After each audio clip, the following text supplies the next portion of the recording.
Ito ang liham ko para kay Meta. Makinig kayo guys. Dear Meta, alam mo ba nang dahil sa pakulo mo, Meta, nilagyan mo ng monetization tools ang nananahimik naming profile Facebook.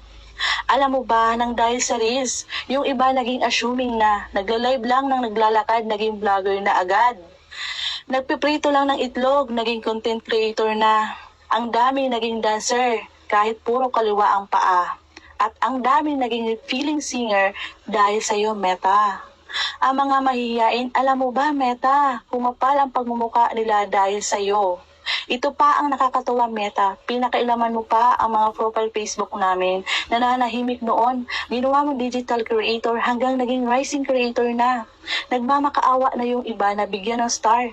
Nagagalit pa pag di nilike yung post nila. Ipiin ka pa talaga na i-heart o i-like yung post nila. Anong virus ito, Meta, na pinasok mo sa utak ng mga tao?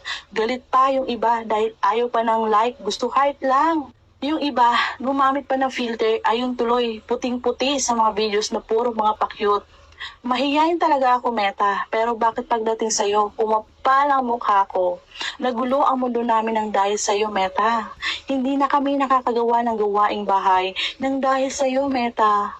Hanggang dito na lang ang liham ko sa'yo, Meta. Sana'y iyong mabasa at i-monetize mo na lang silang lahat. Ito ang liham.